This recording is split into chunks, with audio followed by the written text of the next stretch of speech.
situation that took place. Very, very, very sad indeed to hear. We're getting ready to go live on YouTube, guys. And the space, we're talking about the tragedy. We're talking about the shooting, death, the murder of Sonya Massey. She was shot and executed by the actual police officer. What's his name? Sean Grayson. Sean Grayson. And we're going to be talking about that tonight, and I want to hear what everybody's got to say. It's about time for us to really give a serious thought to that qualified immunity as well, too. It kind of took the back burner after the George Floyd protests and everything else, but I think that's something that needs to kind of be brought back up as well, too. I know it's a touchy topic. The right doesn't want to hear it, and the left wants to go ahead and stay away from it as much as possible. But yeah, we gotta go ahead and start looking back at trying to get this qualified immunity back in play as well, too, because these are the type of things that you hear. Apparently, this man, he bounced around from police agency to police agency in the past 4 or 5 years as well, too. I believe he worked at multiple police agencies in the past 4 years. Generally, you don't have police officers move around like that unless there's some kind of disciplinary problems in their paperwork and their files. So a lot of times these guys get disciplined and they get in trouble and they just take them and they'll just shift them to another agency, another city, another state or something like that. And so I think this is going to be something that the prosecution really going to have to go ahead and pull up his paperwork and see exactly what's what. Brooklyn, what's going on with you tonight? I see that you came up here early. How you doing? Hey, yes, shalom to the space from the ISUBK. Yeah, I saw the notification and I jumped in here real quick because we need to talk about this. This is something that we need to be talking about instead of going back and forth in the same stupid circles and stupid arguments that I keep seeing on X. What we need to talk about is who our enemy is, who the devil is, which is the so-called white man, and what we need to do as a people to realize and understand who our enemy is and love our own people. Yeah, definitely. We need to when events like this happen, we definitely need to go ahead and come in and we need to speak on it, and we need to have a community forum as well too. That's why I'm hoping we'll have ample participation as well too. Hopefully, up there in Illinois, our people are mobilizing and they're taking to the streets. And like I said, this was just a tragedy. You can't put into words. There's no way you can explain this. There's no way that they can go ahead and backpedal on this one right here and say, well, he's already tried this whole thing about he thought he was going to get hit with the water and this and that or whatever. But there's really nothing that you can say that's going to really change that. I got you, Mel. I'm going to touch up on this article. It's super quick, and then you're the speaker up. It's from the Chicago Defender. It says body cam footage released in fatal shooting of Sonya Massey. Sonya Massey's last words was, "Okay, I'm sorry," but they weren't enough to stop an Illinois sheriff's deputy from firing his gun at her 3 times, delivering a fatal shot to her head. That's what a body cam video released on Monday revealed of the deadly encounter at Massey's home in Springfield, Illinois on July 6. It all began as a simple 911 call. Massey, a black woman, made to report a suspected prowler, but in minutes that call resulted in her laying dead on her kitchen floor. News of her death and the details of that video, particularly the way Illinois Sheriff's deputy handled the situation, has drawn outrage across the country, reaching all the way up to the White House. Sonya Massey, a beloved mother, friend, daughter, young black woman, should be alive today, President Biden wrote in a post that appeared on X. Sonya's family deserves justice. I'm heartbroken for her children and family as they face this unthinkable, senseless loss. Sonya's death at the hands of police officers reminds us all too often Black Americans face fears for their safety in ways many of us do not. This is what Biden had to say. Even leaders in Chicago voiced their displeasure over what transpired between Massey and the sheriff's deputy last week. Governor J.B. Pritzker also responded as well too. Mayor Johnson of Chicago had this to say. He says, Sonya Massey should be alive today. Her tragic death underscores the ongoing fear and injustice faced by Black Americans. Our deepest condolences go out to Sonya's family and loved ones. Representative Cam Buckner says, the video of Sonya Massey's murder shows a series of events that were egregious and disgusting. There was no respect for life, from firing bullets into her body to the slowness in rendering aid to the officer calling her a B after she was shot. Last week, an Illinois grand jury indicted 30-year-old white sheriff's deputy Sean Grayson, who shot Massey. However, he pleaded not guilty to charges of first-degree murder, aggravated battery with a firearm, and with official misconduct. The video corroborates the prosecutor's prior depiction of the moment when Grayson, with a stern command from across the counter, ordered Massey to put down a pot of hot water. He then threatened to shoot her, and Massey ducked in response before rising briefly. That's when Grayson fired his gun at her. Captured in the footage is the arrival of the two deputies just before the stroke of 1 a.m. on July 6 at Massey's residence in Springfield, about 200 miles southwest of Chicago. Their initial surveillance around the house revealed a black SUV in the driveway with shattered windows. When deputies knocked, Massey took 3 tense minutes to answer the door. The moment it opened, her first words was, "Don't hurt me." After Grayson shot her, he discouraged his partner from getting a medical kit to help. "You can go get it, but that's a headshot," he said. "There's nothing you can do." He added, "What else do we do? I'm not taking boiling water to the face." Seeing that Massey was still breathing, he relented and he said he would get his kit too. The other deputy said, "We can at least try to stop the bleeding." Grayson told the responding police she had boiling water and came at me. She said she was going to rebuke me in the name of Jesus and came at me with boiling water. Civil rights attorney Ben Crump called out Grayson for being disingenuous in his justification for shooting Massey. "She needed a helping hand. She did not need a bullet to her face," Crump said. When asked why Massey told Grayson, "I rebuke in the name of Jesus," Crump explained that she had undergone treatment for mental health issues. He noted that she invoked God's name from the beginning of the encounter and asked for her Bible after the deputies entered. During Massey's funeral on Friday, Crump stated that the video, which he and the family had already viewed, would shock the conscience of America. Grayson, fired last week, is being held in the county jail without bond. If convicted, he faces 45 years to life in prison, 6 to 30 years for battery, and 2 to 5 years for misconduct. All right. Miss Mel, how you doing tonight? Go ahead and unmute your mic. Hey, Newstoter, $Newstoter. Trusted news from a source you can trust, $Newstoter. Shout out to the room. This is a sad story, and it's I'm trying to manage myself because I responded to a tweet from Crump telling him he's got to switch up his staff because he's an ambulance chaser and he's getting all the money. He's winning the awards. He's getting a good handful of it. But in any of these cases that he does, no matter what state it's in, he's not also coupling his activity with legislative changes. And so some people say, well, he doesn't do legislation. Okay, well, he knows somebody that knows somebody. He's got to flip the script. We talk about qualified immunity. I think the last time I was looking at it, the state of New York and I believe Florida has something in place where at least some, if a cop is taken to court and damages are awarded to the victim or the victim's family, then cops are required to pay a piece of whatever that award is. Still, the majority of it is coming out of the state, but in New York and I believe Florida, the cop has to actually pay a little bit of that award as well. That needs to go. That needs to be a national thing. Period. Point blank. Because as taxpayers, they're slaying the taxpayer, and then the taxpayer is paying for the damages, and then the victim is, because they still are a taxpayer, now they're paying their own award of damages. That's some backwards baloney.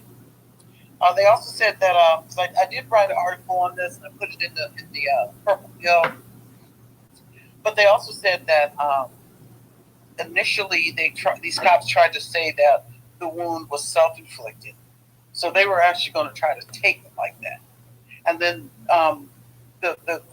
Sonya's dad, they did, when they called and told him, hey, here's what's going on with your daughter, they didn't tell him what happened. The man had to find out on the internet what actually went down. So it's been BS coming all the way out the gate from the time they got the call to the time they, left Sonya Massey's house. And it's just, this has to change. It just has to change. Yeah, I mean, and that is a horrible way to find out that you have to find out secondhand off the internet. I didn't know what you said, Milton. They tried to go ahead and say that she it was a self-inflicted wound as well to that cop that she had an interaction with. He's a nasty bastard. And from the moment he came in and the way he was speaking to her and everything else as well too, he was looking for an excuse. He was looking for a reason. At no point, at no point in time was this man's life ever in threat, ever in danger. Well, and I mean, if you look at the way he was talking with the lady, anybody that's ever worked with somebody that's having some, trying to hold on mentally, like they were saying, okay, one task at a time, one task at a time. So they knew they were dealing with somebody who was slightly agitated. Okay, and I feel like this was intentional for them to send that girl over there to that water just so that they could have a reason to claim that they were in fear of their life. This is just, it's sad. It's sad. It's very sad. It really is. It's very sad. It's a tragic event, and it's something that happens all too often here in America. I mean, this is, black people inside their own homes are getting their heads blown off, and people come up with all kind of reasons and excuses and cop outs. And it's always, supporting the cop that actually pulls the actual trigger as well too. We hear about how hard their job is, how much stress they're under, the situation, the other person, this and that or whatever. It's always an excuse or whatever. I promise you're gonna have some people, and namely white people, that's gonna sit up here and they're gonna find a way to excuse that as well too. They're gonna go because they don't think a black life matters.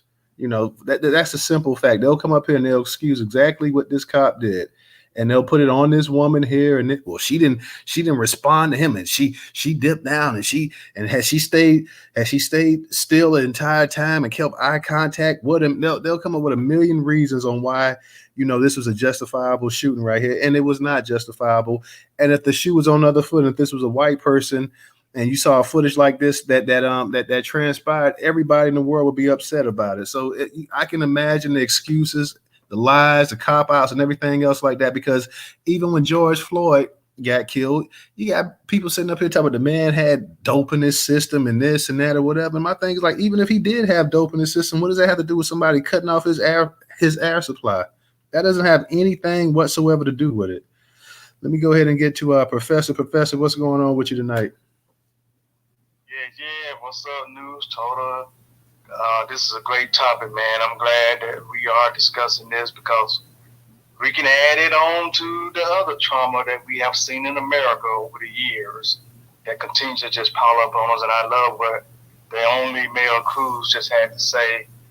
Y'all, I tell you, I watched the video, and man, I just got down on my knees and I said, Lord, please help us to make it through these times, because they are just unaliving us at any time, anywhere, and they don't seem to care where at all they do it. They're coming into our homes and just doing it. Okay? And when I looked at this video, I said, what did she do that could have caused him to do what he did?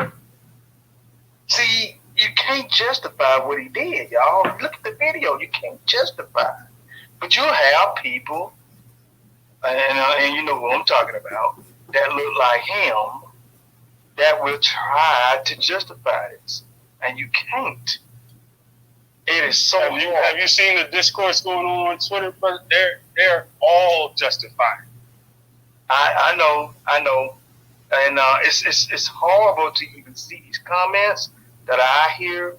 But family, we see these comments all the time when these shootings happen to somebody that is black. Because it's not always, by the way, y'all, let me just put it out there. It's not always one of us.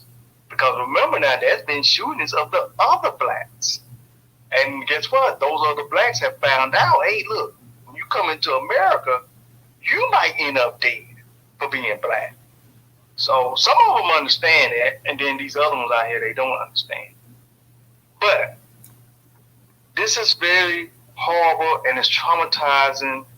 And family, all we can do is just get together, come together, and think about things that we can do to come up with legislation that we need to get on the docket to save our people, to help our people. Because these folks are just doing whatever. That cop did that, and he didn't even care. And there's been other ones like him that did it and didn't care. And what's even worse, to add on to the trauma, of course, to go along with this trauma, is we have seen even black cops do this type of stuff. But guess what? The black cops got charged very fast, very quick. And most of them, when they get caught up in stuff like this, they're going to go down. And they're going to go down for a long time. Whereas these Caucasians will most likely get off, or maybe not get charged, or whatever the case may be, or maybe get a lighter sentence or something like that. So you already know what we're facing out here. We're in a system that finds a way to justify our unaliving, find ways to say, hey, we did something wrong, or we did something to cause the issue or cause the problem. I can't see what Sister Sonya Massey did. She didn't do anything. She had a pot, and she was well away from the cop. The cop was, I don't know how many yards, but she was not close to him to do anything to him. And he takes out his 9mm and blows her head off. This is very traumatic, family. I cried when I saw it. I'm very angry. And when I see these cops doing stuff like this, they are doing it intentionally. I don't care how you look at it. That's exactly what it is. It is not justified. And the problem is they think they can get away with it because the prosecutors are not charging them, or they're trying to find ways to get them off or justify it. And of course, the white community tries to find a way to justify it, to get them off. It's very sad, y'all. We're living in some very harsh times toward Black Americans where people want to do harm to us. So at this point in time, Black men, Black women, Black children, the Black family, more than ever, we've got to bring it together, because all we have is each other. Black American family, stand strong, pray to God. Also keep your 14A or 2A ready. Be prepared. Always check your surroundings, and probably should not call these police officers for shit. I'm just going to be honest with you. I land my plane right there. By the way, shout out to Sister Rilla. Shout out to everybody else in the space. I just want to say, man, I'm very hurt by that video, man. That video just did something to me. And I know it's been a lot of them. I like, good to see you, sister. MF Kush, good to see you. Val, good to see you. Just want you all to know that I love you all, man. But I'm very traumatized by this damn video. I get angry every time I watch it. And I'm gonna land right there. I gotta land right there. Y'all do Mel, real quick, let me get MF Kush, because she's been waiting for a minute. Let me get to her, and then we'll get back to you. But let me get to MF Kush. Shout out to the host and the co-host of the space. Shout out to the Black American family. It is unfortunate that we're over here talking about this certain circumstance, but let's just throw this out here, right? You guys ever notice? Look at dude's tattoo. The pot never left the stove. And the only thing she said was, "I rebuke you in the name of Jesus." That's literally what's her last words before she got a bullet in between her eyes. Now the issue is this: is now that there's a cover-up that's going on, and this is something like kind of like what Jackson, Mississippi was when that brother got ran over by the police and they tried to cover it up by burying his body on jail premises and not even letting his mother know. They went out to this family. The family sat up there and said that they were trying to say that she had committed suicide. Then it turned into, no, somebody was just around in the area, and then they popped her. Then it turned into A, B, C, D, and G, except for really what the truth is. And the reality of it is this officer this quote-unquote officer decided to play judge, jury, and executioner on this woman for no reason in her own home. When is this going to stop? Ben Crump all of a sudden now got his face all up in this. And Kumami Harris has also come out with a statement as well in said situation within itself. Kind of over this BS. Like, it's a triggering thing to see any Black American male, female, or child be basically accosted by the police officers that it's our tax dollars that pay for them that put them in the position that they're in right now. We're used to not seeing no justice. We're used to not seeing nothing done because basically in essential way, shape, or form that it has already been set the tone that it is okay to kill Black Americans, whether they're in their own home, whether they're out there in the street, whether they're with their family or not with their family. And they're not going to have anything done to them. It's like they have this immunity that is there.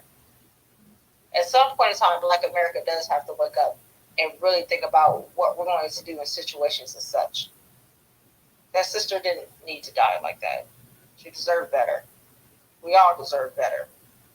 But to go out like that and then have a lie told, and this man sat up there and said that she jumped at me with the pot of water when she never moved. And if you had saw, some of y'all had saw the post I made, I posted the footage and I posted a slow-mo version of said video as well. The pot never left the slow, and she had red and white pot holders. So they're not like he didn't see them. It's not like that you couldn't have saw them. It's kind of hard to misread, respectfully, in a white kitchen. But I land. Thanks for letting me speak.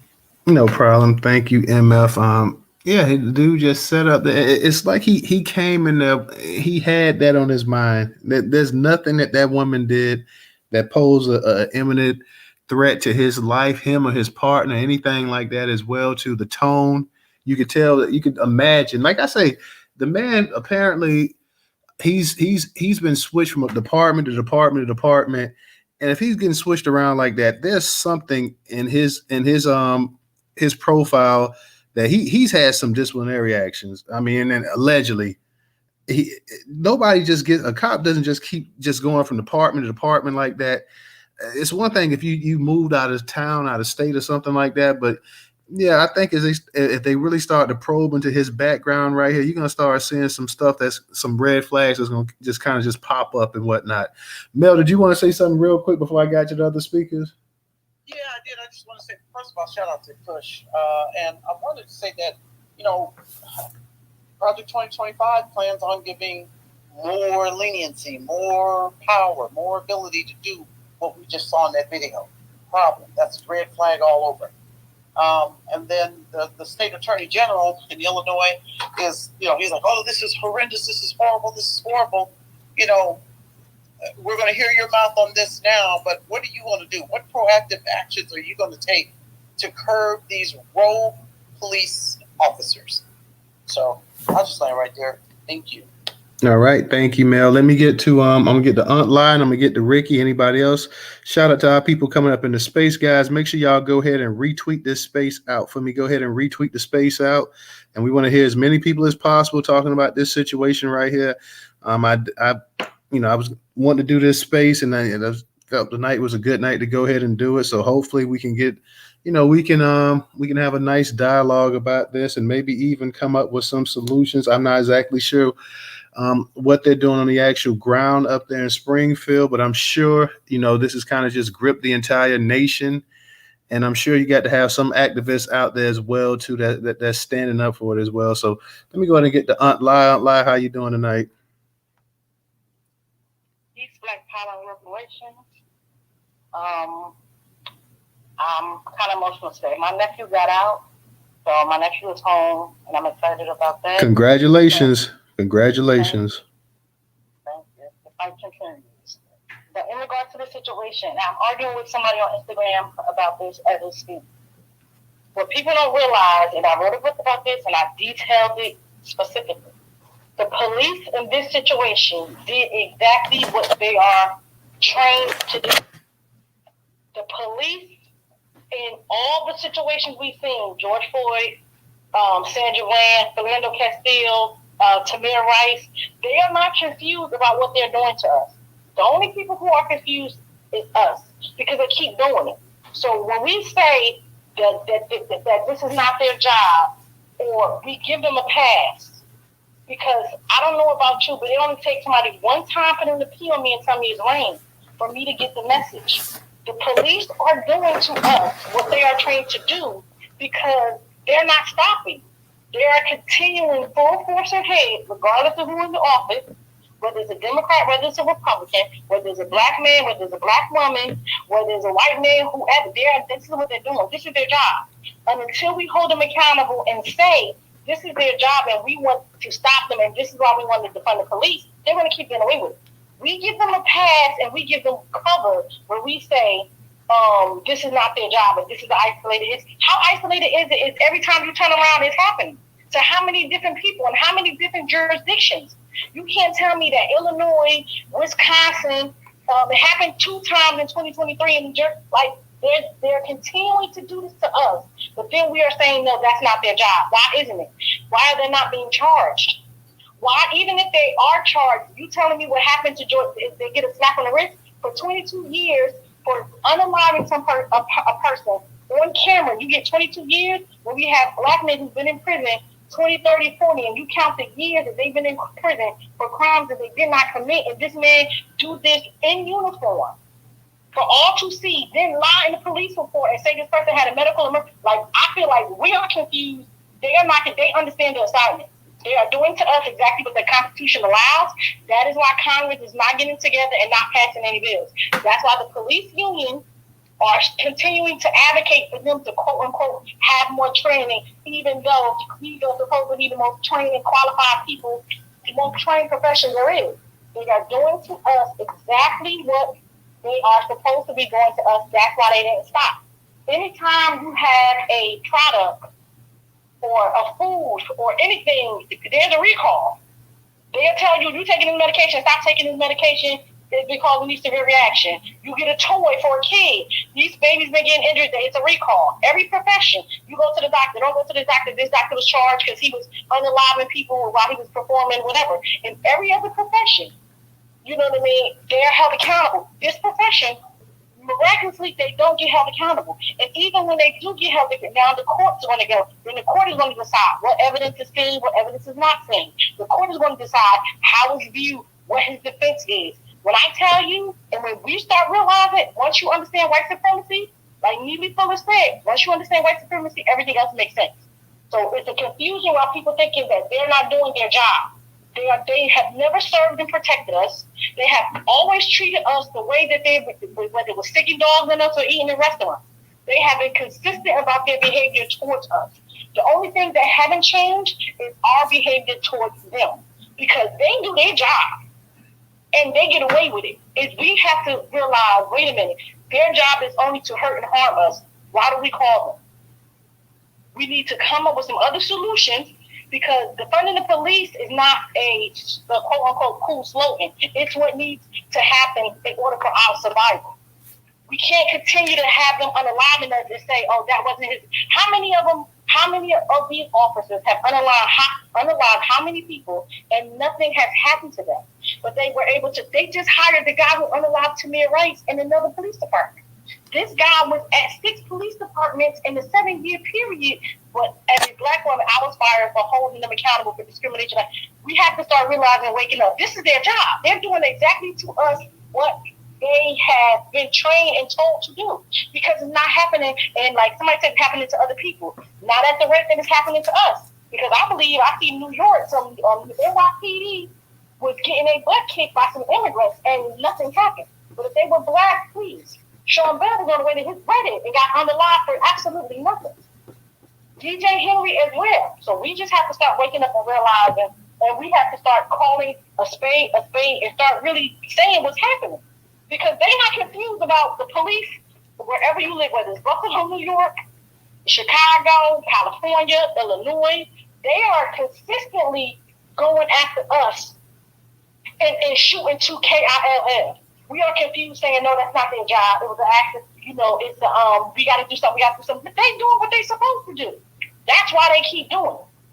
They are doing what they are supposed. They're trained to do. Don't you think when something if you work any other job and something keep happening where you're unaliving regular citizens for no reason, for somebody holding up a sandwich, a mitten, cigarettes, you don't think that somebody will have a conversation like, wait a minute, we got to start killing the citizens, the customers that's paying our taxes, paying for us? We're literally paying them to unalive them. They are consistent. We need to start really realizing what it is. And I'm going to fold my chair and dock my boat. All right. Thank you, Aunt Lai. You hit on a lot of topics. Of course, you worked in the criminal justice system as well, too. As you were a probation officer, right? Yes, I was a probation officer for 9 years. I have my bachelor's in criminal justice with a minor in information technology, and I have my master's in political science and public affairs. Yes, ma'am. So the sister has her paperwork and her degrees to match it as well, too. So thank you, Aunt Lai. Let me go ahead and get to Ricky. Ricky, go ahead and unmute your mic. What's up now? What's up, Newstoter? Peace to the room. To what our sister Aunt Lai was just saying, I think that that's where we really need to focus this. Condolences to Sonya Massey. A person's in their home, minding their own damn business, and they call people who are supposed to work for them. There should never be a danger that guns are going to come out or that scared or this, that, or but they instill in them that they need to be scared and they need to be ready to kill. And that's where it all really starts. It starts at their creation. What were they created for? They were created to terrorize Black people. So when we encounter them, we're going to be in more danger than anyone else. Not only just fun, but disband. We got to get rid. We have way too many police, and they have quotas for Black bodies. Like in New York, there's been several lawsuits, and you can have 10 officers, and they'll say, all right, I was told specifically I have to get this amount of Black people, whether it be subway cops or other type of cops. And that's basically their job. So when Black people are resistant to saying we got to get rid of cops, that's one of our biggest problems. When I talk to people, like I live in New York, if I talk to people in the Bronx and people in Brooklyn, and they'll say, yo, the streets is worse than ever. And I'm scared, and you don't understand how it is, and this, that, and everything else. And I say, look at the crime rate. But then look at the rate at which we get stopped. Look at the rate in which we get terrorized. That's something that's worse. The crime was never the real issue. And the fact that we had a 30-year drop and nobody noticed basically proves that. We need to get most of these crimes off the books. And then when it comes to where the cops go to people's houses, like certain type of domestic disturbances or issues like this, where the lady thought there was a prowler, you can have either unarmed or social work type people go there and intervene before you even think about bringing in people who are trained killers, which this guy was. He had a damn Nazi thing on his arm. So this guy was a trained killer, and he had a bad pass, and you got to get people with bad pass out of the way. Now, who has a bad pass? Kamala Harris has a really bad pass, especially when it comes to this issue. And that is the person a lot of people are supporting for this upcoming election. They're laying it on pretty thick with one night they got the sisters, now they had the brothers yesterday. And when they came out of that meeting, they said our job is to get everybody in line and push the whole turnout narrative. And when they talk about turnout, they're never talking about a policy. They're just telling you need to go vote. And who are you voting for? People with 100,000 more cops, or Donald Trump, who is also way too pro-police, and his policies will also be disastrous. So we gotta reject the duopoly and reject policing. We need to change what we have, and what we have is not working. Thanks for the mic.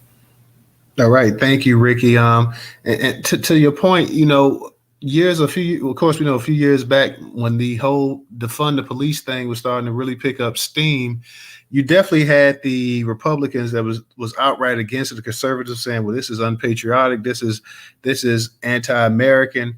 And then you start seeing a bunch of Democrats you had a few Democrats early on that was saying defund the police, but then they felt like, hey, this was a career killer right here. We got to go ahead and get away from this. We can't go with this slogan, defund the police. So the Democrats themselves also start to shy away from that as well too. Now, I know they're not going to defund the police, but this whole thing that, hey, every time you have these incidents happen, they want to go ahead and they want to pump in millions, if not billions of dollars into police departments, talking about sensitivity training and outreach, community outreach and this and that or whatever. And you still have these situations and they escalate. So, they're never being punished. They're given more and more money. And at most they have to do is a few little courses, a few little classes and stuff like that.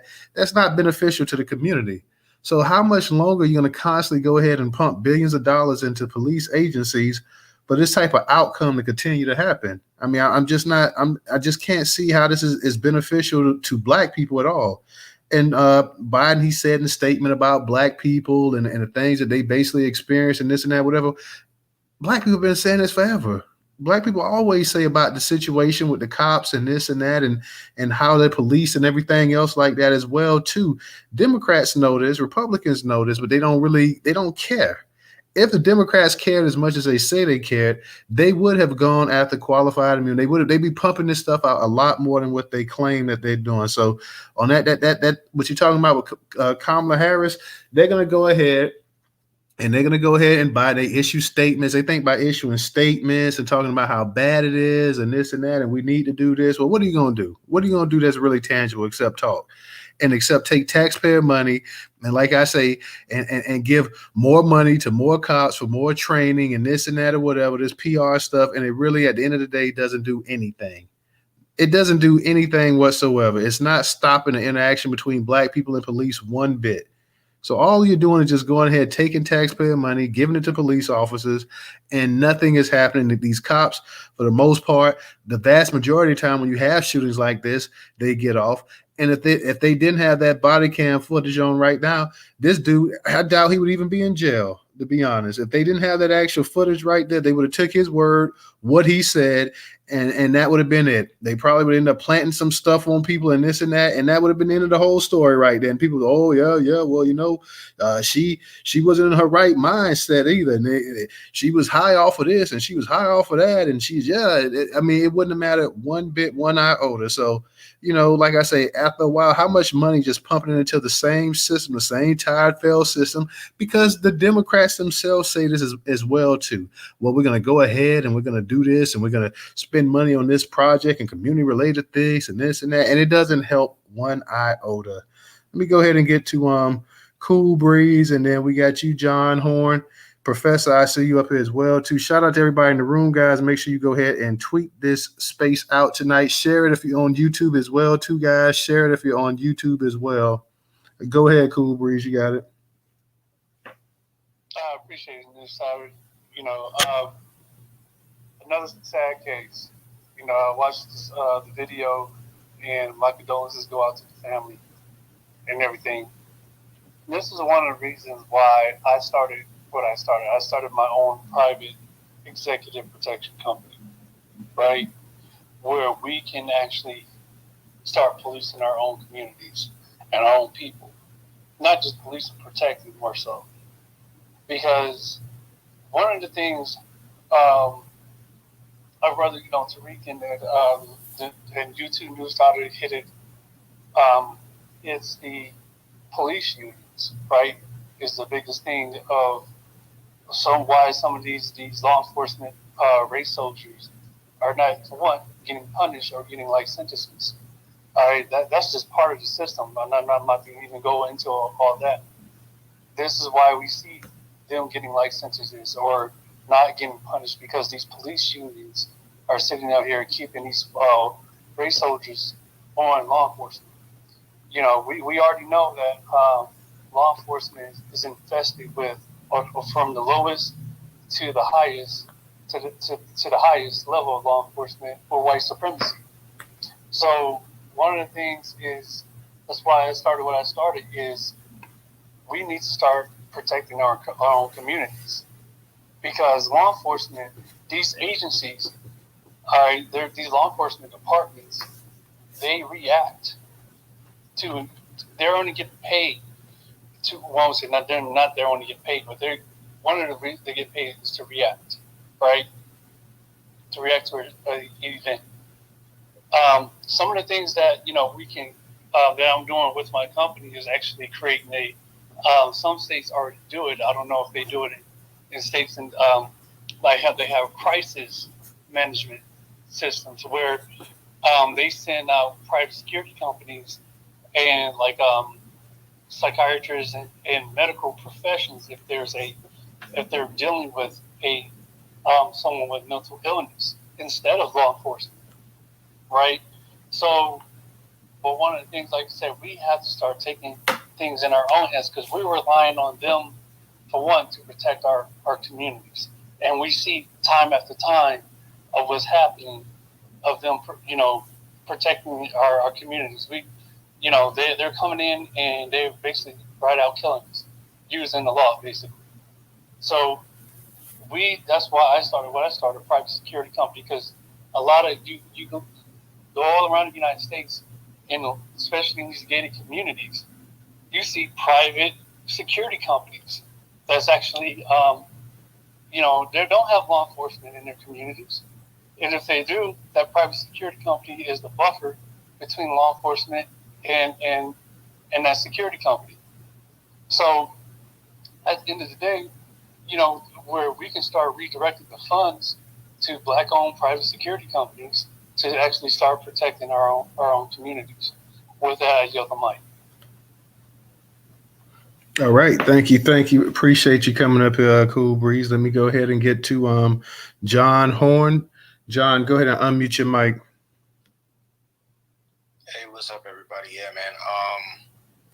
This whole situation, the woman who just was executed by the race soldier, bro. I mean, I'm gonna keep it short. We just have to just get back on code, man. Back in the days, we understood that we couldn't call the police. Couldn't call the police. Black women couldn't call the police, you know what I'm saying? So, it's up to us to get back to that point, and sometimes I kind of feel like our ancestors, in a certain sense, they kind of want us to get back to that point where we handle these things ourselves, If, I always tell, women in my family, if you have an issue, don't call the police first, you call me. I encourage everybody to, you got to remember that we're dealing with a group of people who are on a war footing. So you can't deal with them with kid gloves and things like that. You're going to have to, it's like being in a boxing match with a person who does MMA. You're a boxer and they practice MMA. You're going to have to move how they move in a certain sense, And the only way that, these people actually understand, not how, understand not to deal with you. You're gonna have to get on their level. That is the only way. I mean, historically, that's the only thing that they understand. I'm gonna try to remain codified, but I just look at it just like bullying. We got to look at it just like being in high school. When your parents always tell you, what do they say? Okay, you told the teacher, and the teacher, the people, they still bother you at school. Okay, we're going to document all of this. You sit there, you've been trying to tell the teacher, hey, they're bothering me. They're not leaving me alone. These kids continue to bully me. Next thing you know, the more you continue to just get all your evidence and everything like that, and, the system that's in place that's not helping, now you can just come on the scene and you can do what you need to do in order to protect yourself. You take justice into your own hands. We have to produce our own justice as a people because they're not going to do it. We have to have a counter to what everything in every human part of human activity. We're going to have a counter to theirs. And I'll land. All right, appreciate that. Thank you. Ely, you had your hand up. Did you still want to speak, or you good? I thought about it. I don't want to get my page blocked too dang on quick. And I only watch my tone when I'm on your page. So this what we're going through now is relatively new. You know what I'm saying? You gotta take it. You gotta look at the timeline from 1600s up into 2024. You know what I'm saying? You got the slavery. You got black folks cutting folks' heads off. All of a sudden, they ended slavery. Gonna put it on to whoever got rid of slavery. But the realistic part was black folks was from the north and the south, the mulattoes, whatever, was like, hold on, bro, why? Get rid of slavery. You got the towns getting built, you know, after slavery and stuff like that. You know what I'm saying? But mind you, war went on internationally, so they were letting immigrant whites over here. So those immigrant whites bombed all those towns, right? You got what they call that stuff? Give me a second. They had the Brown versus Board of Education thing. You got the Civil Rights thing. You know what I'm saying? You got the mass incarceration thing. You got the Freeway Act, the Highway Act, 1950. You got the Homestead Act, 1865. You got all these documented things that went on to us by other groups of people. Now, today, we survived all that. We survived because you're still here, breathing. I mean, somebody in your family figured out the game and created offspring that created us today. Now, our whole concept of this voting thing and everything is relatively new. 1965 was the time we started voting. We realized today our vote counts. You know what I'm saying? So, like my man said, we got to devise, we got to get them in office. We got to think 20, 30, 40 years down the line and not just for today. You know what I'm saying? If that officer would have walked in the house and it was already black guards out there, he wouldn't have done it. But he saw a defenseless lady and took advantage of that. His animal instinct kicked in. You know what I'm saying? I live in Detroit.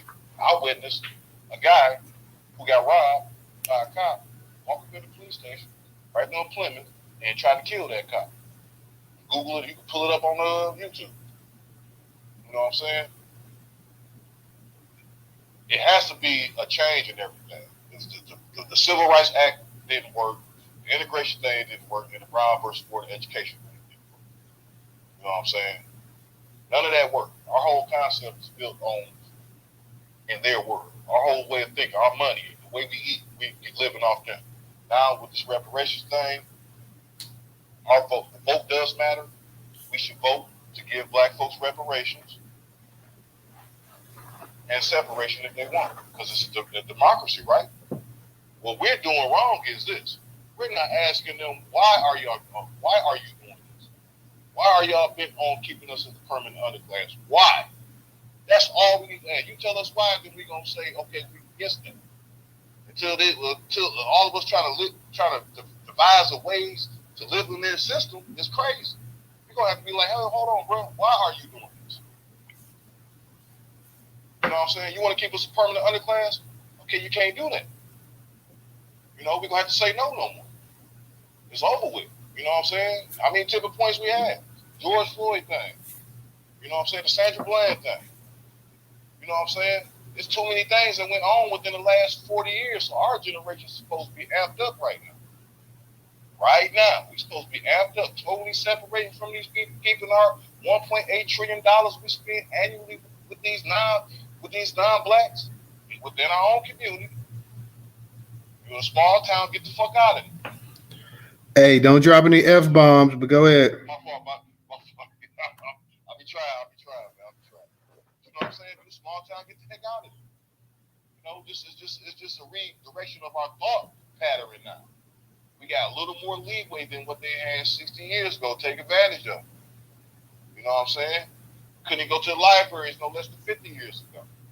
Couldn't ride the bus no less than 65 years ago, 70 years ago, no, 64 years ago.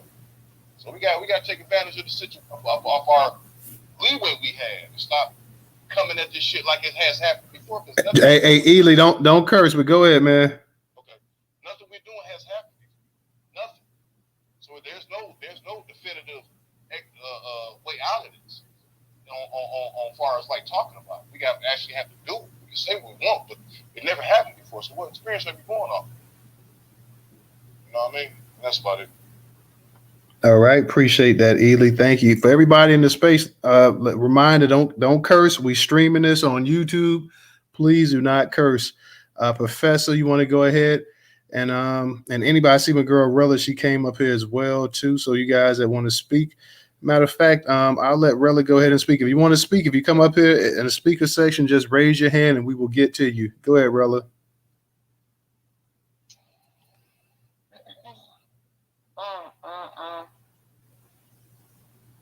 I just want to say, first of all, rest in peace to rest in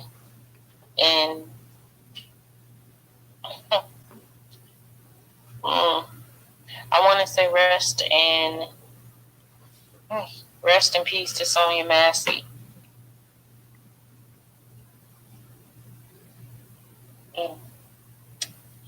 I was listening to the interview that not the interview, the speech that her dad was giving.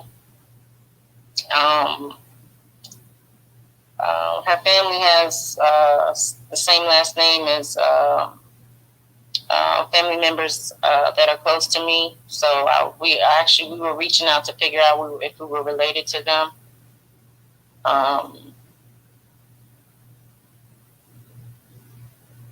I think in this situation, and as I'm listening to everybody, and I'm really trying to kind of hold my peace, because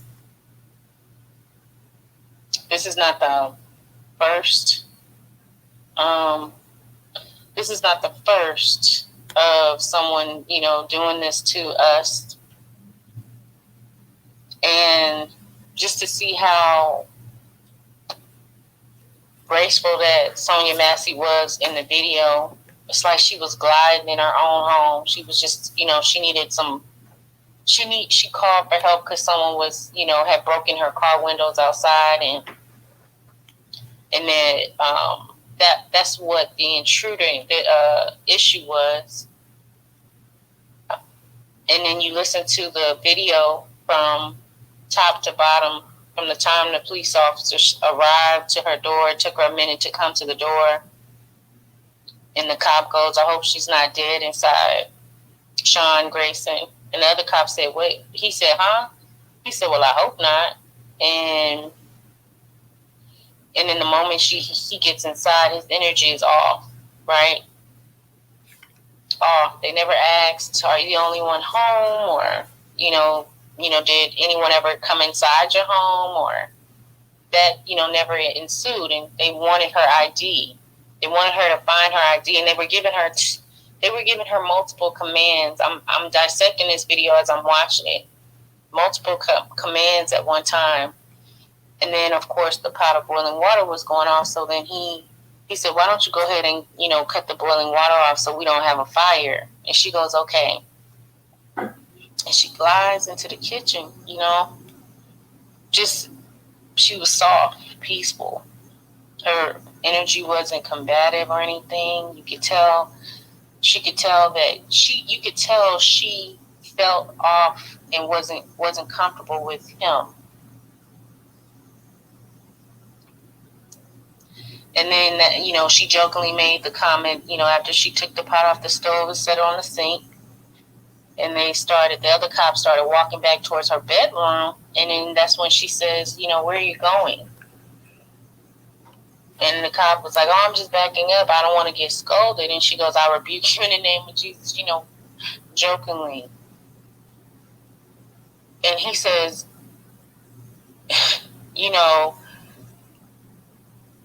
"Don't say that. If you said, you say that, I'm going to shoot you in your effing face." And she never picks the pot back up. The pot still stays sitting on the sink. Her hands are they're in the mittens, and she just raises them up and ducks down. She ducks down trying to cover herself, right? And he leans, he had to lean over and move over to actually shoot her in the face, 3 times actually. So, then lies about even her threatening him with water, right? So we're looking at this psychologically, right? These are the pathological lies that white people make when they're in these positions.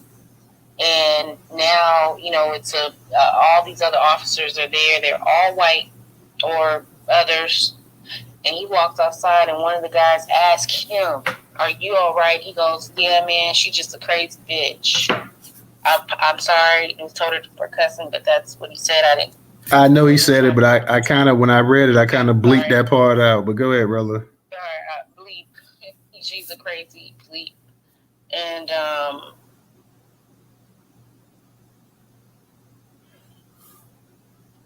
they allowed him to pay bail. So I say all that to recap and just to go through as I'm processing it, even in my mind, as a Black American woman, a descendant, I realized that it's open season almost all the time. And there has not been any political party that has ever put a protective class status on us at all. And we need one.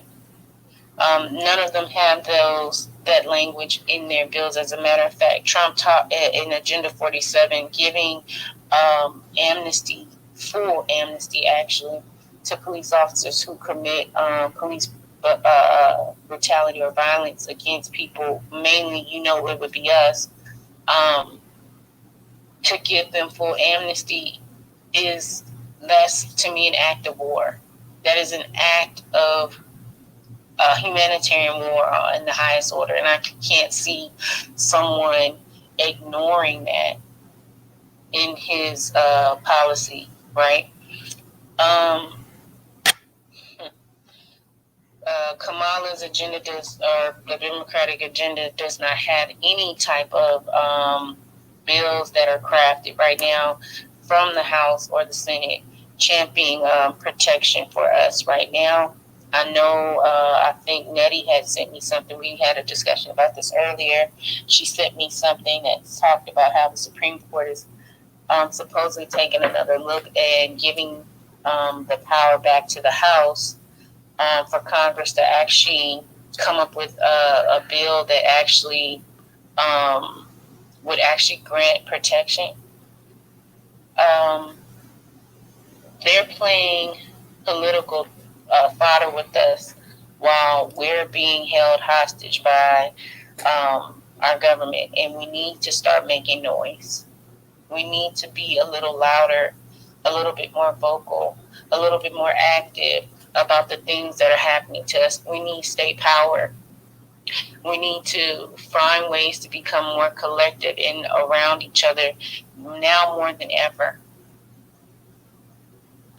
It is imperative. I don't know how else. I don't know how else to bleed and give you my bleeding heart on how much I am dismayed and just saddened about yet another life has been taken.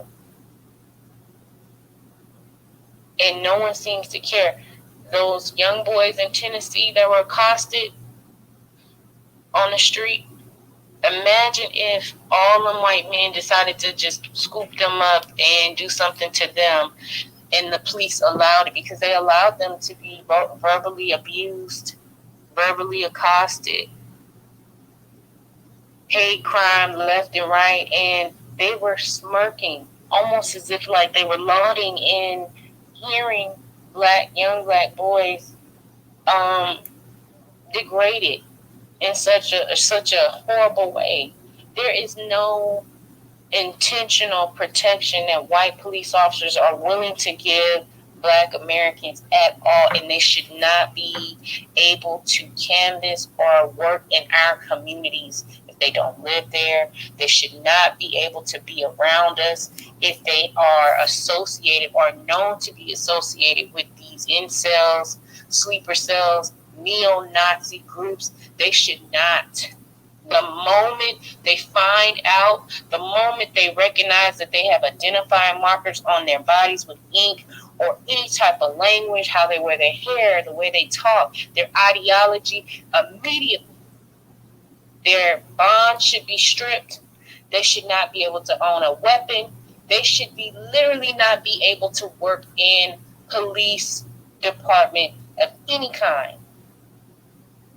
They are under oath with a bond committing domestic terrorism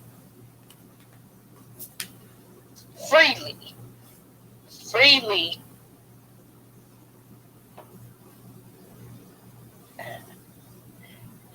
I'm waiting and I'm listening to the brothers to give us some direction. I know there's a lot of strong sisters on here that's also going to give us some direction. Shout out to the Only Male Cruise Trouble and everyone else in the building. I am waiting for some direction because my mind is a fog right now. And we need some real actionable direction today. All right. And I'm in there. All right. Thank you, Rella. We got a couple hands up, so I'm going to get to the new speakers. We got Black, I see you up here, and we got America First Rifleman. So I'm going to go ahead and get to the new speakers. American First Rifleman. Hold on, let me hit the mute button real quick. I want everybody to stay. I'm hit the mute button. I want everybody to go ahead and stay on their mics, including you as well, too, Professor. When it comes to these speakers tonight, because I know American First Rifleman, I know this is a person that loves a troll right here and loves to very, very much into the conservative talking points when it comes to Black people as well, too. So I can only imagine what you about to say right here. But American First Rifleman, let me go ahead and unmute your mic. You know, me and you done went at it many a times when you start coming with that stuff. Now I know, especially when you have a crowd of white folks up there kind of championing it on. So what's going on with you tonight? Let me say this, Toto, before this person goes. I would try to hold my peace, man. No, hold it, because yeah. Go ahead and hold it because I want to hear what he has to say. American. I'm what he got to say. And look, man, this is a traumatizing situation, man. That video, I'm watching it now. If he acts up, he act up, I got him. American First Rifleman, go ahead and unmute your mic. Hello, Newstoter. Thank you for the great, I would say, introduction. Not 100% accurate, but you know. Yeah, it pretty much is. But go ahead. Okay, cool. I'll be try to be as quick and concise as I can. Please implore people just to listen to the craziness I say and then critique it afterwards. That's it. Okay, that's all I ask for the folks down below. So the thing I saw from the video, it was very disturbing to watch. My takeaways from it, obviously, that officer was very overzealous. I really don't agree with what he did at all. But I just also don't agree with just waiting her to get hit by hot boiling water. I believe that she was under some type of mental duress or stress, or she had a pre-existing mental condition. But that's obviously not an excuse for her to have her life taken over a interaction. It's really tough because if she's that mentally vulnerable, she should have people looking after her, preferably Black folks looking after her to make sure these types of things don't happen, because her interaction with the police, the way she was acting was a little out of the norm. Like I said, that's not justifying what happened to her, but just we have to understand interacting with the administrative state, which is police officers. Police officers are the first people that we're going to usually interact with when it comes to the government. So we got to act accordingly. There's cops out there looking to shoot people because that's just who they are. You can put race on it, that's fine, but I'll just leave that there. But also on top of that, I understand this is traumatizing, and we see white on Black police shootings. But I'm just going to be honest, this is more trauma bonding because we have, if you look at the numbers of Black fatalities and deaths in this country, it's heart disease, it's Black on Black violence. See, you're not going to come in here with these cracker talking points, okay? Because I knew exactly where you were going to. The fact that whatever you're talking about, Black on Black crime and this and that or whatever, ain't got a damn thing to do with a woman being gunned down in her house by a cop. Now, I don't know how you think you got over here. I don't know if your people Your people must have descended from Britain or whatever. I think you think you may be one of these royals or whatever. But how the hell you think this country came into being? Through violence, through theft, through murder. So I don't know what you're talking about. You're talking about black on black, this and that, whatever. You done had plenty white on white crime. White on white crime is what got this country running. So like I say, I already knew you was gonna come in here with that Tom talking stuff right there, because that's what you do. I'm pretty sure if this was a white person that got gunned down the same way, you wouldn't be saying that. Finish and I'll just stop talking, sir. Oh well, you're not finna piss on this woman's grave with this Uncle Tom talk. Yeah, because you're sitting up here. That what you saying has nothing to do with why she got killed. Okay, what you saying? You shut your crack ass up, boy. Fucking nigger. That's what I thought. You shut your crack ass up, and if you want to say something, you want to do something, you want to meet up, we can meet up too. Acting like a fucking. I'm acting like a damn man, and you acting like a goddamn Tom. You ain't even a black man. You got a black profile. Now I knew your bitch ass was gonna come in here with some crap, so I was just waiting to see. Because if you was in front of any one of these men in here, they knock your ass out, including me, first and foremost. I'm 100% nigga. You 100% nothing. You ain't nothing but a goddamn monkey. That's what you are. You ain't 100% nothing. You sitting up here running your mouth. Like I said, we was head to head. You been and got choke slammed up here talking stupid like that. Get the fuck up out my space. Another monkey. That's what you are. Fuck up out of here. Damn, motherfucker, man. See, that's what I be talking about, this motherfucker. I wish this motherfucker was in my face. I'm sorry, Toto. This is it, man. I knew this motherfucker was gonna say some shit, and this has gotten on my goddamn nerves, man. I'm sorry. Don't even trip, because I already knew, because I done had a bunch of run-ins with the nigga, so I already know he's a Tom anyways, if it's even a black man. Because anytime these white boys put out a post, or I put out a post about race, he's the first one up in there saying something. So if he is a black man, he's a black man that ain't from America, and I guarantee you, the woman he lays up with every night is a white woman. I promise you that much. But excuse my language, like I say, because I already knew I shouldn't even let this punk even get to that point, because I already knew he was gonna say something slick anyways. I was just waiting to see. And sure enough, the same white boy talking points, anytime it's a tragedy that happens to black people, the first thing they want to talk about is black on black crime and this and that. This lame is sitting up here talking about damn heart disease. Like, man, if you don't get out of here, black majority state, go ahead and change the mood, because I know you are much more relaxed and calm than the rest of us. So, like I say, apologies of that, but black, go ahead and change the mood of the room. Okay. Yeah, wow, that was crazy. So shout out to Miss Rella, because I just attended my family's reunion. Massey is one of the surnames within our family. So whenever I see a Massey in the news, the Buffalo shooting, there's been other occasions where that name pops up, and sometimes it's spelled EY, sometimes it's spelled IE. But I'm always like, man, is there a possibility that I'm related to this individual?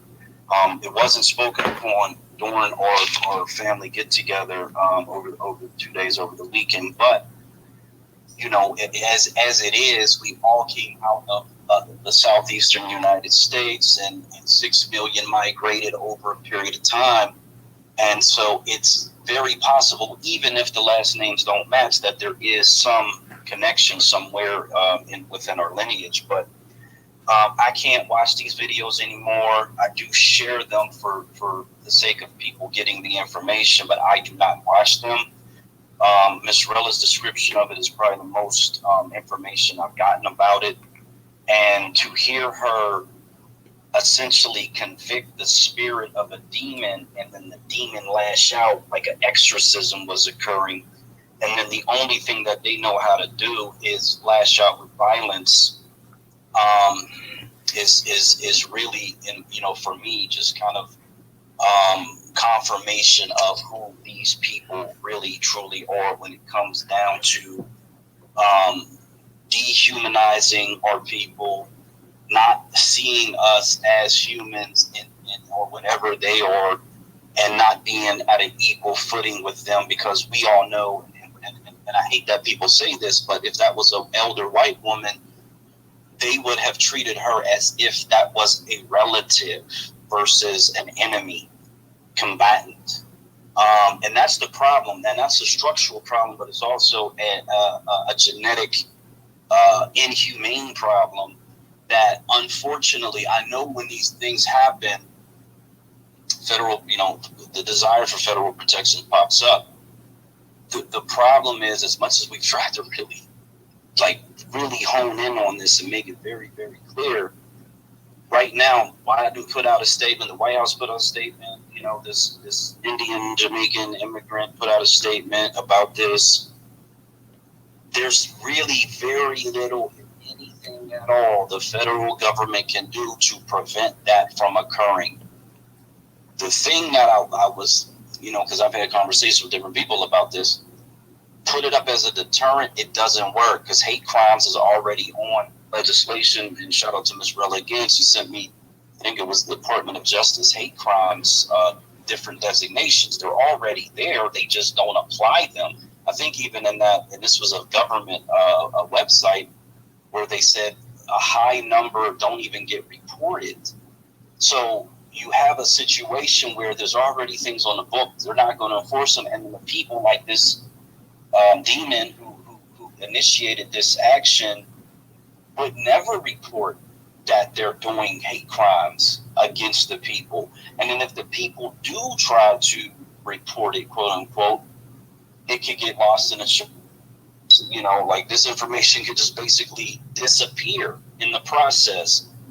I think that, and I've said this before, unfortunately, this is a part of what America is, as long as we continue to exist the way that we do. And this is why I've been a big fan of always backing a person who's executed by these people, no matter what they're doing. Even if they're in the process of committing a robbery and they're executed, I'm always on the side of the person being executed if they're one of us, because they don't really care if they're simply in their home. Like the woman, I think it was in Georgia, she called the same situation. She goes to the door with her own firearm in her own house. At the door, they see her through the window and they start shooting at her. She luckily survived, but could have easily been executed in the same situation. They just see us as criminals, as enemy combatants, or whatever their mind triggers when they see us. Whatever, if we're holding something in our hands, to them, we are a deadly threat. And this is beyond psychological. And Ms. Rilla said, what's the direction? What's the direction? I mean, we talk about the direction. It's really a choice. I mean, everybody has choices. Sometimes you got multiple choices. Sometimes you got one or two choices. The real simple explanation is America is what it is. The federal government is not going to effectively change the hearts and minds of these people. There are always going to be these people, and no one's going to prosecute them, in my opinion. Even if this guy gets arrested, goes to a trial, gets whatever, 20 years, and he's not executed, that's not justice. The only way you're going to get to that level is when you control the levers of the government at your state, county, local level, where you can execute these police officers who do things such as this. You can put them through a fair and constitutional trial. They go through their appeals, and then at the end of it, they're executed, period. Unfortunately, Ben Crump, all the normal people are they're gonna try to use it for political capital, political gain.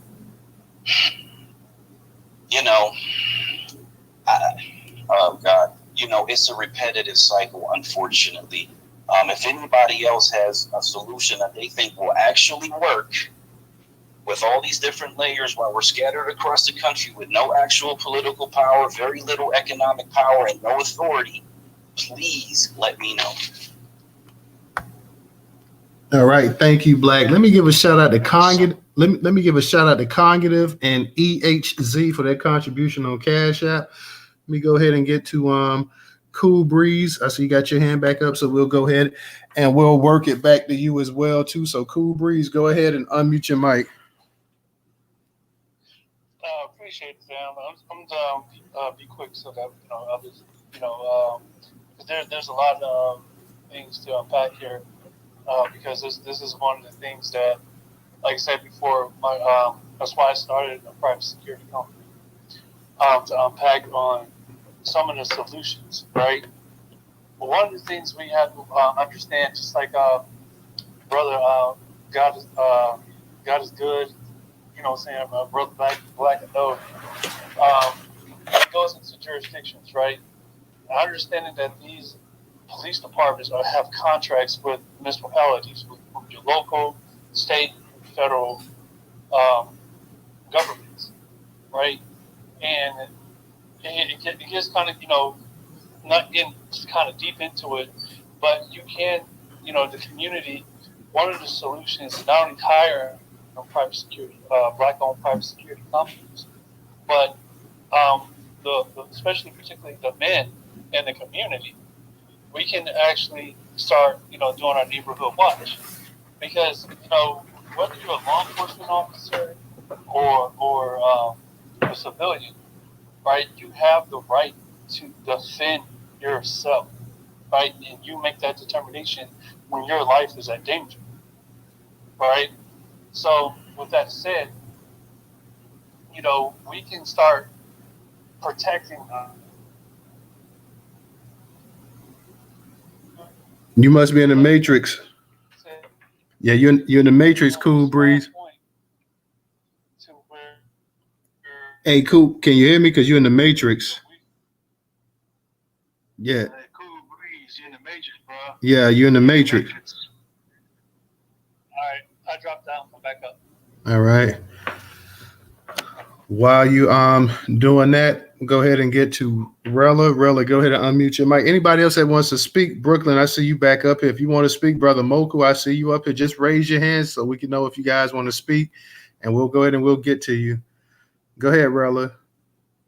Thank you, Newstoter and Professor. Again, shout out to the space, Black Majority. It's always,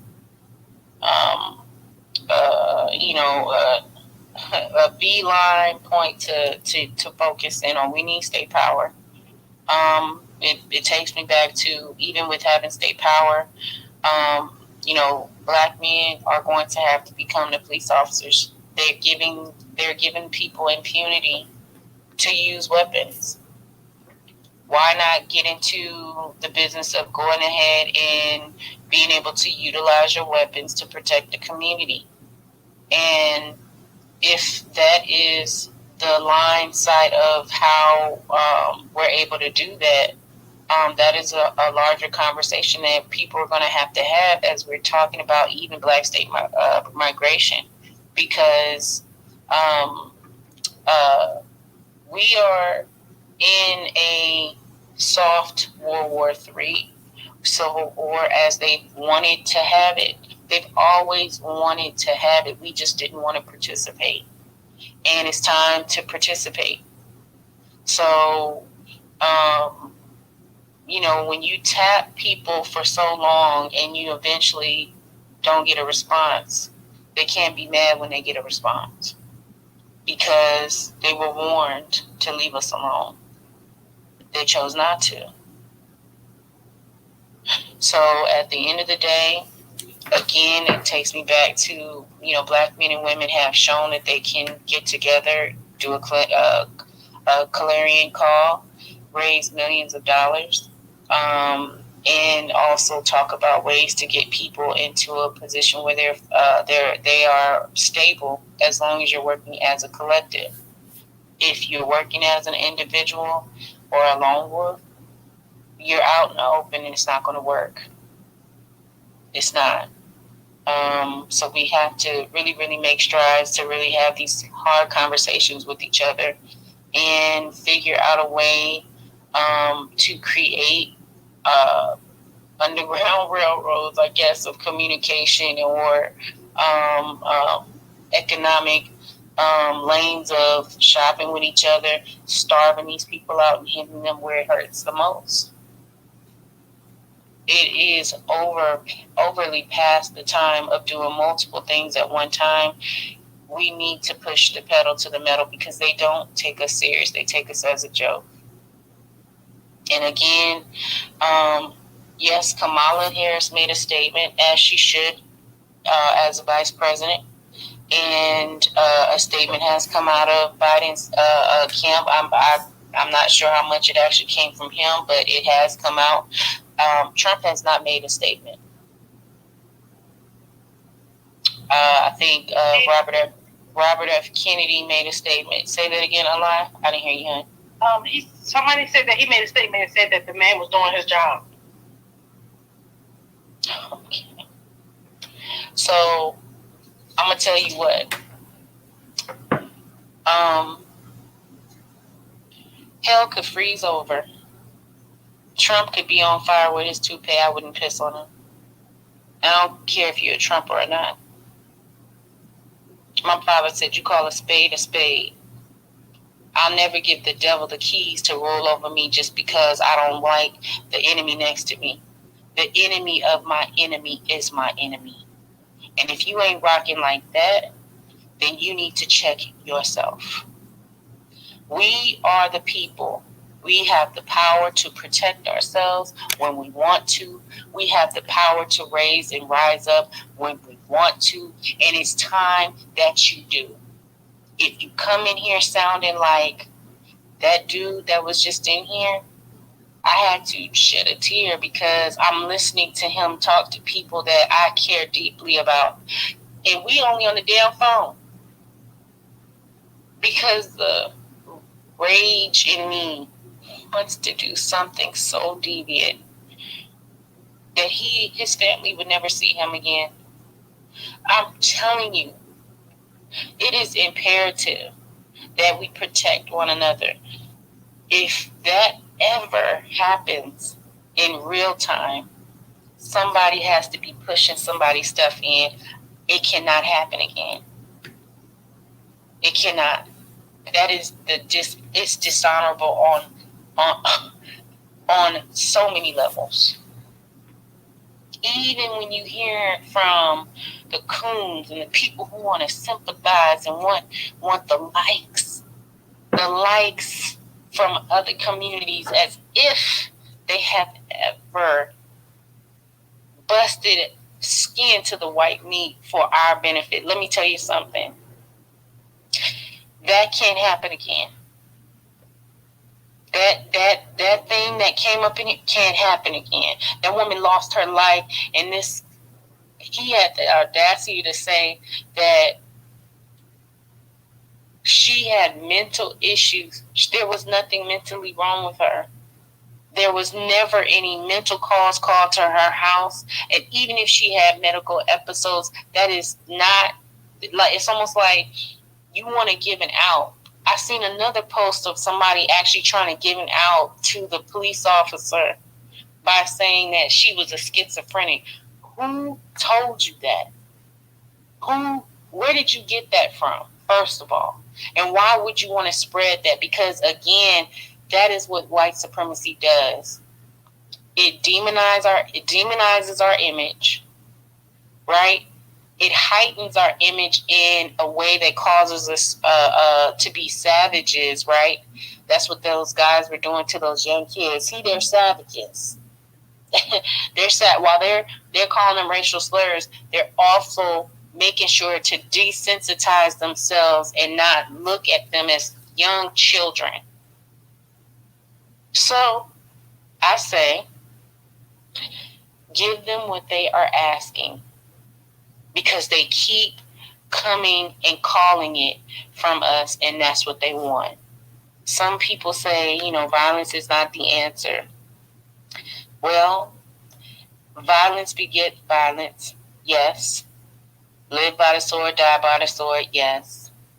But if I had to die, I'd rather die fighting. And I'm tired of seeing the mere fact that our government is allowing white supremacy to sit here and dictate yet again how our country should run and who should be the ones should be genocided out.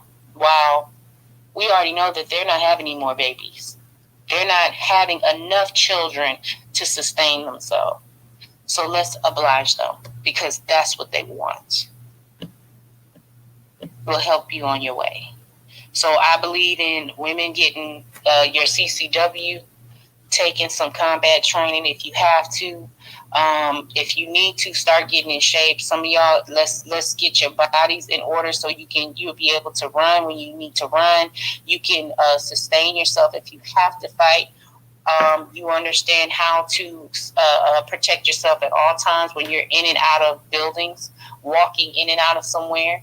It is time for us to get that detail because this is what they have made this country into. This is what they have done to us, and we are Americans here. Sonya Massey. There's another little boy. His name is, if you've never heard of his name is Terrell Miller. He was 4 years old. He was a hostage. He was taken hostage by a man, a black man, and the police shot through him to kill the black man. They didn't negotiate to make sure this little boy's life was preserved. So see, this is a pattern. This is a pattern, an issue. And we need to wake it all the way up while we simultaneously work on ways to protect ourselves and get the bills and the power we need to do all of the like. And I land. All right. Thank you, Rella. Okay. I thought we had another speaker up here, but let me go ahead and get to Professor and then Cool Breeze. We'll come back to you. Go ahead, Professor. Thank you, Newstoter. Hearing that guy up in here, man, it really did something to me. But it's what we see all the time on this app. And Sister Villa, she called it out, man. We got to get ourselves together on all fronts. Black women, sisters, cousins, everybody, it's time to load up. Get yourselves in shape. Get yourselves ready for combat training. Get yourselves ready for some gun training. Get yourselves ready for everything and be prepared for whatever's in your surroundings because these folks are everywhere. And they are on these police departments. They are using these police departments to be able to do what they do because this is a way for them to legally kill us. See, that's why they started infiltrating police departments and they go into the military to get the training so that way they can easily transition into the police department because police departments hire mainly from the military. I know this because the police department was trying to hire me. Okay? They love to get people out of the military because you've already gone through that type of training, very similar to their training. Law enforcement and military is the same type training, y'all. I mean, it's basically what they call front line. See, they're trained in the same way as we are trained. So that's why they hire people from the military. I want you, family, to understand why these white supremacy racists are going into the military because they can get that training and then they can easily get hired right on over into these police departments to do what they do. And I want you to be prepared for whatever is about to happen because it's in the book. I've been telling y'all in these spaces. It's in that book called Turner Diaries. I read it years ago. And I did it because I wanted to know what these people are up to. The Turner Diaries is a Bible for these folks. That is the Bible for them. It's not. See, we talk about King James, right? Black Americans, we love to talk about the Bible, King James, right? These folks talk about Turner Diaries. And they talk about survival. They talking about the replacement theory. They talk about, hey man, we got to stop these dark-skinned people, particularly these black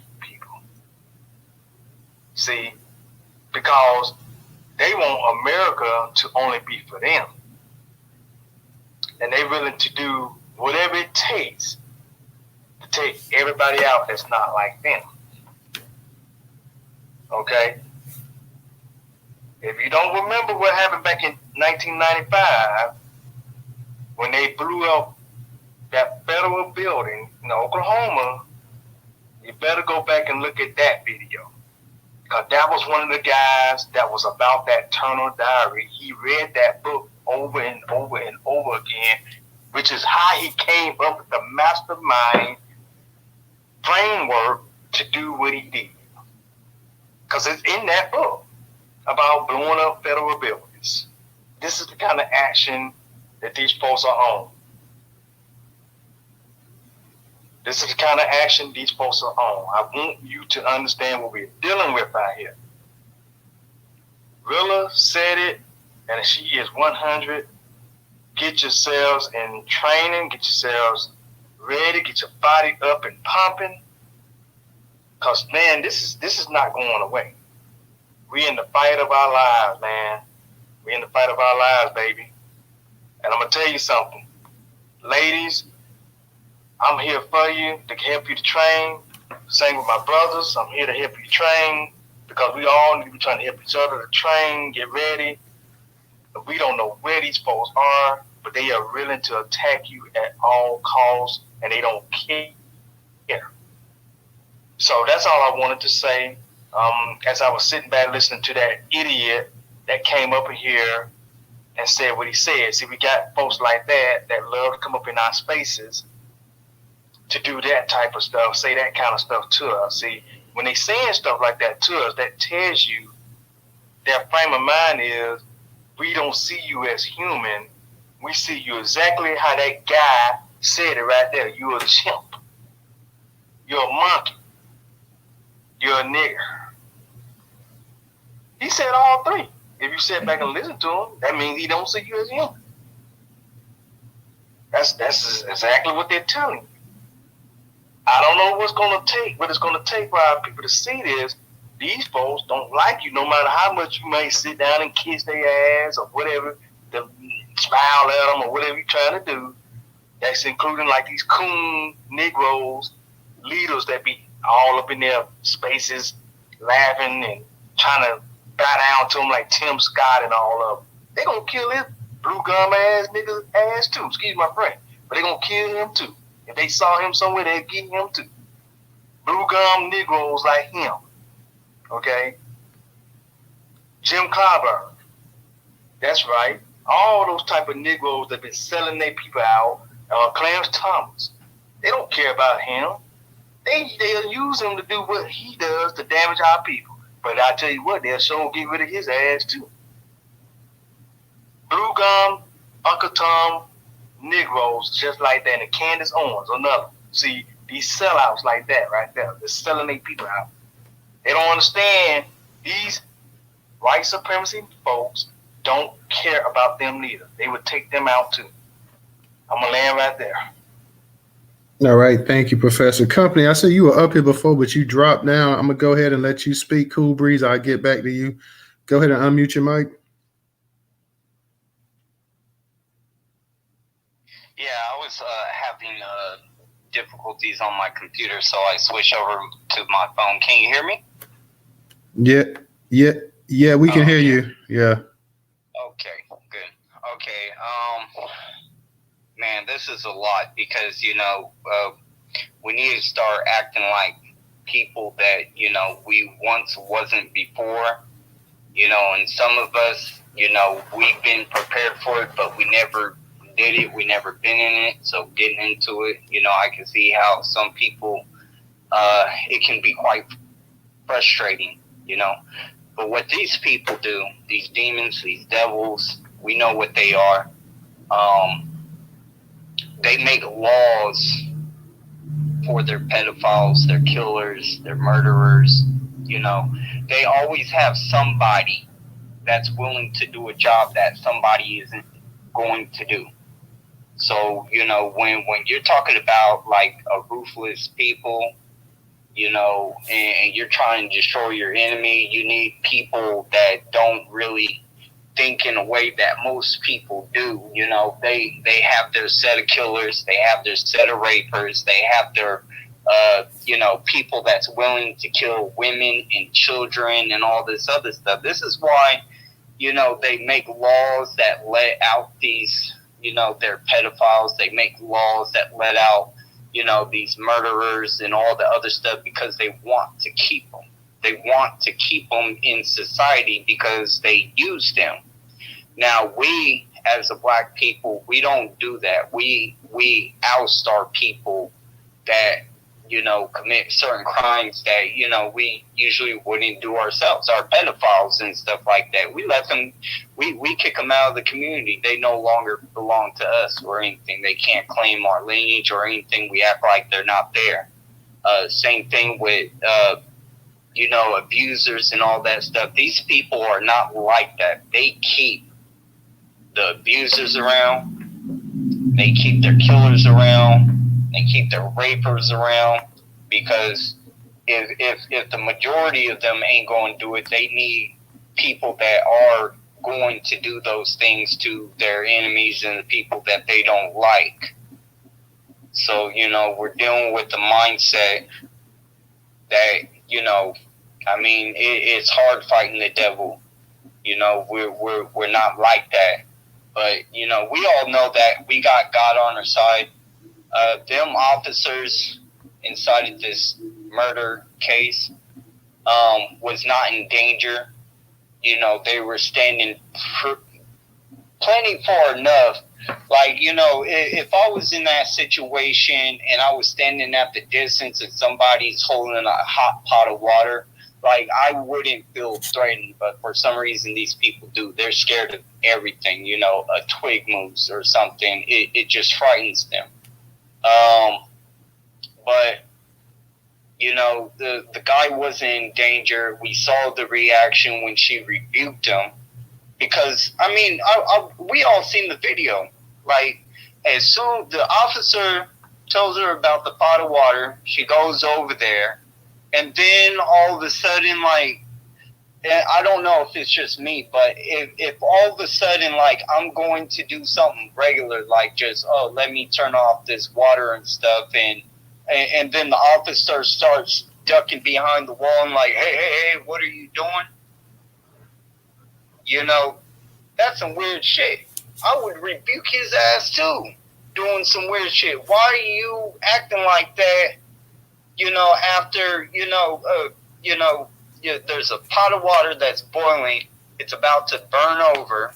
You're telling me about it. And then when I go to deal with the situation, you act like that. Yeah, that guy had some demons in him. But, you know, we need to start fighting back. This guy should be scared of his life to come back out in society. He should be scared of his life because his life is in danger. You know, if that was one of my family members and stuff like that, you know, I probably wouldn't, you know, be talking to you guys today. That probably would have been a whole different situation once, you know, one of us found out. But I hope that the family does do something. I hope they do something. You know, eye for an eye. And that's a belief that I really believe in. You know, you take one of mine, take one of yours, if not more.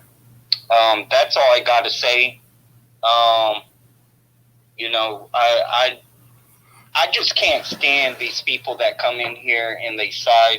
I mean, I really don't think that was a black man that was speaking. I think that was, you know, white guy behind, you know, I mean, I don't know, but it just seemed like it, you know, the guy's off. But thank you for letting me speak. And, you know, let's really find out who this guy is, dig him a new asshole. And yeah, we got enough cussing there for the night, company, but appreciate that. Thank you. We're gonna go ahead, guys. If there's anybody else that wants to speak real quick, come on here and get it in. If not, then we're just gonna go ahead and close this one out for the night. We'll be back again either tomorrow or Thursday night. So, Rella, I'll go ahead and I'll give you 2 minutes, and then we'll go ahead and close it out. Thank you, Newstoter. I want to also highlight the fact that apparently Sonya Massey was the descendant of a prominent, I think a prominent man who helped to establish NAACP. He was lynched, actually, apparently, in the same area by a white mob. And I'm trying to get the full information so I can read it to you. But she was her ancestor was lynched, and she was taken to the same hospital where her ancestor passed away. Yes, Sonya Massey's family says she is a descendant of William Donegan, who was lynched by a white mob during violent racist attacks that led to the creation of the NAACP. Massey was taken to the same hospital as her ancestor, Donegan, the family noted. And this was posted by Philip Lewis. And that's something to be said about that. And again, this goes back to me saying we need to demand, by way of state power, more things to be done to combat qualified immunity. Even if we have to call or to craft a letter where we are calling for the impeachment for a congressman to put forth a bill in the House for the impeachment of the 6 justices who have been holding us hostage and allowing these atrocities to happen. Congress is responsible. The Supreme Court is responsible. And we need to start calling it out in that way. And that's going to be very, very important, as well as protecting ourselves. And I'll go ahead and land because I see Big Sis Trouble is up here. Hey, what's going on, Trouble? You got it. Go ahead and unmute your mic.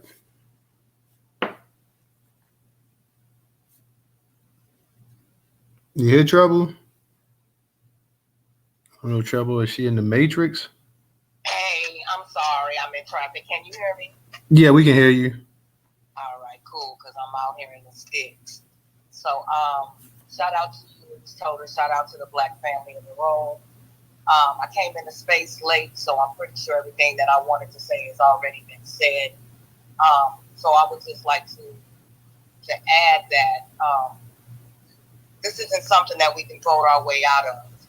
As I'm sure it's probably already been said, we've been facing these type of atrocities with these race soldiers, no matter who is in the White House, whether it's a Democrat or a Republican. And I don't see any of anybody who's running for president actually campaigning on any type of police thing. And I would say reform, but at this point, this isn't something that can be reformed because this is something that has been engraved in the system for so long. I think rather than calling for the police to be defunded or pulled back, what we need to be taking a look at is how we can get on them about how they train their police. I heard when Aunt Lai had said that, basically this is their job. This is what they're trained to do. And I guess when you look at it that way, I guess maybe this is their job, but on a humanistic level, on a moral aspect, no, this is not your job. Your job, at least it should be your job, to unalive unarmed Black people. And so we've got a lot of conservatives that's running around the country throwing lawsuits after lawsuits after lawsuits against anything that has been set in place for Black folks, whether it is history courses in school, whether it is funding. Is my connection okay? Because it said my connection was lost. Yeah, we can hear you. I can hear you. Mm-hmm. Yeah, we can hear you.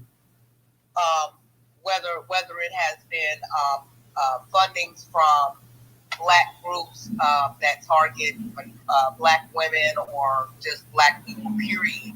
So we need to take a look at how we can start getting together and lawyer up to start throwing lawsuits against whoever it is that's creating the rules that this is how police have to be trained. We talk about our black boule a lot and how they are this and that and they don't do anything for us, but we need to start delving into the white boule and the white people who have gotten together over centuries and have been purging our people. And I know you all have seen one of the movies out of the set of 3 or 4 called The Purge, where they are these white elites sitting back. By the end of the movie, you see them, and they have been the ones who are paying for, all of this chaos and for people to be killing themselves. And that's really what it feels like has been happening to us. We got people sitting back nearly paying for us to be murdered, and we really need to follow the money trail. We need to figure out who this is, but we really need to lawyer up on some aspects of some things and to make things happen. Also, I want everybody to put some money to the side. Go get you some cameras. We need to have cameras inside our homes. We need to have cameras inside our vehicles. I'm guilty of that because my husband then bought me a camera for my vehicle. I just refused to put it in. Number one, being lazy, and number two, because I'm not always a law-abiding citizen out in traffic. So I don't want to record myself getting towed up from the flow up. But these are things. There are certain things that we can do as detriment because it's not like it's unrealistic to say, well, don't call the police, because a lot of us may not have a family support system or anybody in our lives or are even close with our neighbors who could come to our aid in time of need, because sometimes it is the people in our lives we might need protected from, or it is a neighbor or somebody that we need protected from. So we do what comes natural. We do what our tax dollars are going towards and paying for the police. We call the people that we've been paying to come to our aid, but not to unalive us. So I don't understand why they have the option to turn their cameras on or off. We need to start targeting that and being very loud and clear about that. I know that some states enforce it, some states don't. Some departments enforce these things, some departments don't. We need to look into the fraternal order of police because they are the one who is responsible for all of these race soldiers getting hired. It's not like they don't know that they haven't been there. We need to start demanding that they have mental evaluations every so often, drug testing. These are the things that they are not doing, but we as the people collectively haven't been being loud enough as far as what we want them to do. We can say, well, we need police reform, but what does that look like? We need to clearly define what it looks like. It doesn't necessarily mean, okay, we're not saying that you all can't have a police force, but what we're saying is these are the things that we need in place. We need these cameras on 24 hours, 24/7 that you're working. They shouldn't be allowed to be off at any point in time. You should automatically be fired if it is. You should not be allowed to go to another police department if it is. And that is a problem because this man in particular was fired or let go 3 times in 1 year and went to 3 different departments at 3 different times in 2021. He got 5 discrepancies on his record. 1 was a DUI. How is this man still employed in any department? There should be no way in hell. He's been they had a walking deranged lunatic on the force the whole time because he could do the job that they know he could do. And he's been allowed to get away with it for so long.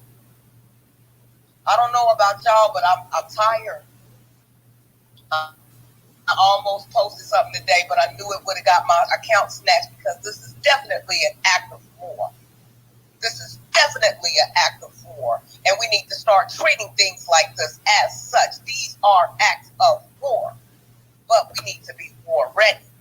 So you got to ask yourself, are you war ready? Do you have the capabilities? Do you have the apparatuses to become war ready? If not, why not? If not, when? When are you going to get ready? Okay?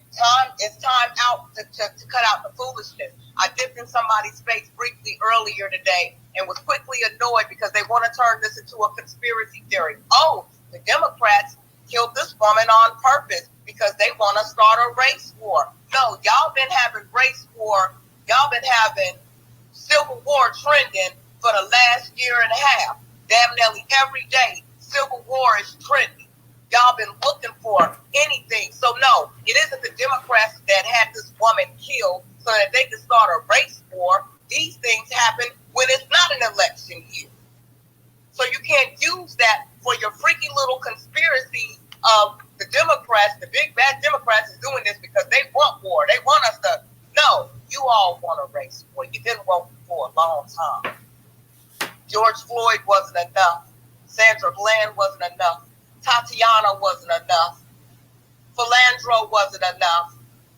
None of the people who have been killed who didn't deserve to die have been enough. George Floyd should have been enough because it was too many of us standing around while that brother had a knee on his neck and not one of us was bold enough to run up on the cop and knock him off and deal with the consequences later. So we got to be willing to deal with the consequences later. We used to be that kind of a people. Because if we don't have we, ain't nobody gonna have we. There was no way in hell I could have stood there and watched that cop with his knee on that brother's neck and not been compelled to and being ready to get myself shot for that brother. Because you was gonna get off of his neck, but we are mentally still chained. We are still mentally scared, and we gotta stop being scared. If you're scared, go to church. Time out for the BS. This is an act of war, and we better start acting like it. We better start getting battle ready. That's all I really got to say. This is so frustrating on so many levels, and then looking at the comments that even black people in certain spaces want to make, and they want to turn this into a gender thing. Oh, well, watch all the black women come out. Don't do that, brothers. And it's not all brothers. It's just a few wayward ones that cling to the white society size, but don't allow them to do that, because this isn't a male versus female black thing, because both of us are being unalive. That is a connection that we both share. We are both targets. They're targeting us in different fashions the majority of the time, but it's still a target on our back. And yes, they would love to cause a divide between the black man and the black woman to further push us through, with the commandment being up there in the seat running, with a black woman being killed. But we're not going to allow them to do that, because we're getting battle ready for them, not for each other, but for them. So it's time for nothing but ultimate unity. It's time for everybody to start getting to know who their neighbors is, and get you some cameras. Camera up. That's all I got to say. One love, much love. Sorry, y'all know I've come through long-winded and frustrated and fussing. Y'all have a good night. All right, that's my girl Trouble coming through. Shout out to you, Trouble. Shout out. Trouble be on the road, and Trouble still find time to tune into the spaces and stuff. So shout out to Trouble as always. E Moore, you came up here. You had your hand up. Or I don't know. Did you have your hand up? Did you want to speak before we get ready to close this out? You know what? She done said all that needed to be said, to be honest. She said all that needed to be said. Sister said it. I was just going to say, basically, in short, we need to stop being reactionary. That's what the sister is saying. We have to stop being so reactionary and kind of standing around waiting for shit to happen and go down, and then we react. We got to stop being reactionary. But she said it. She said it. We got to get active, and that don't mean get turned up, get violent. But really what it means is it is what it is. We're going to have to start doing what we have to do. She spoke to self. That man should have never been on that force.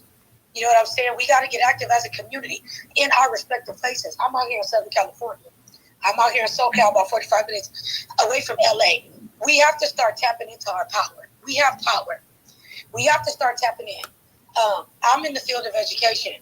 If it's a teacher or somebody who comes into these schools or comes onto campus, these people band together, and if they don't like them, they don't want them, they get rid of them. And it's like, I'm not firing you, but we gonna have to go ahead and get rid of you. It's causing too much heat. So other people, which we say on code, they on code.